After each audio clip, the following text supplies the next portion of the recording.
evening. Rap news is back through again, packing a fact-filled, truth-laden juice bulletin. Today we cross to Russia, where the world's eyes have duly been fixed, wondering who will win a confusing, brutal, crucial and ruthless struggle betwixt sovereign states.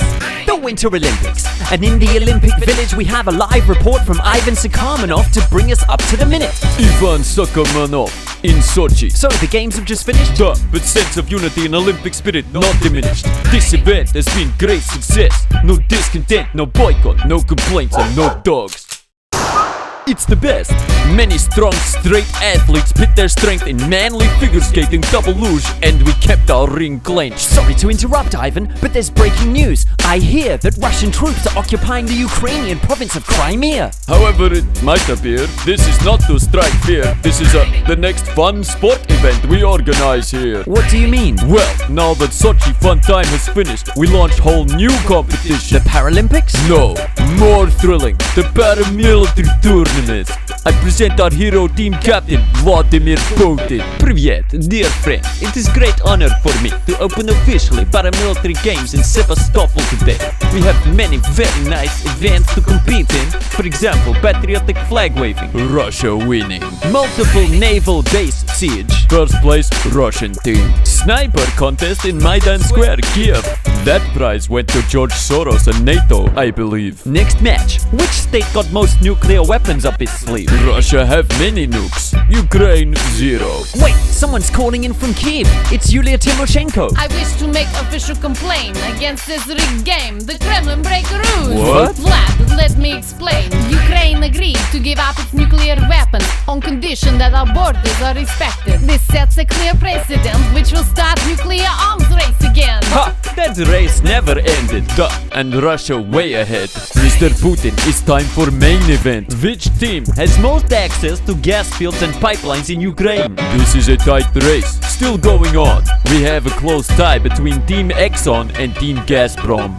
You invaded Ukraine. Invited, Robert. We invite. And now we have a referendum to let Crimean people decide. Я хочу сильную Россию. Sorry, I don't quite... You cannot understand Russia with your mind. Okay. Thank you, Ivan and Vladimir Putin. Your coverage of these events seems balanced, fair and neutral. Now let's move to the Western media for its take on this theme. Stand by as we tune into a dangerous frequency, mainstream TV.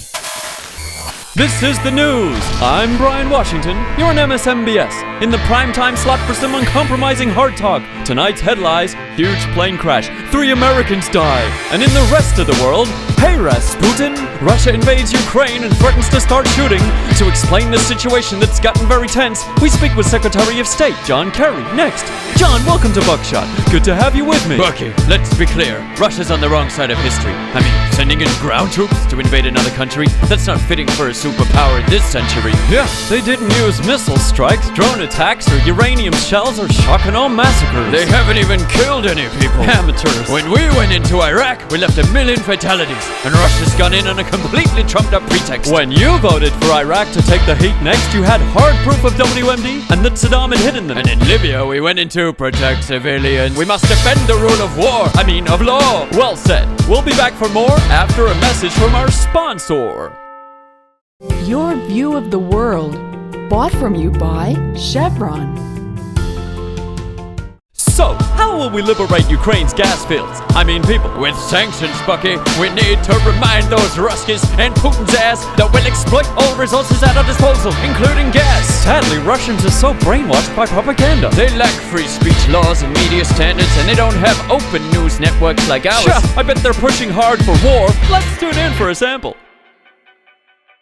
Get the camera started. Breaking the set live on RT, setting the record straight. This is Abby Martin. I roll with editorial control, and tonight I'm going to speak direct from my heart. Then what Russia did is wrong. Military force is never the better option. Who's this apparatchik using free speech on the Kremlin news? This is not the script we meant to use. Now I'm so confused. It's like the Cold War again. Load the nukes! Abby, this your president. Crimea humanitarian intervention is so good. I'm just telling it like I see it from my own view. Last I checked, that's what journalists were supposed to do. Is this sarcasm? It's having balls to show the truth. Maybe more reporters and channels can grow some too. Well, that's about all the time we have left for inspecting this latest war that's raging, not between military aggressors, but between their respective mass media weapons, which paint conflict as games of good against evil, when in fact both sides are often equally mistaken. Amid this frenzy in the media, one thing should remain clear: lack of thinking on our part is the only true thing to fear.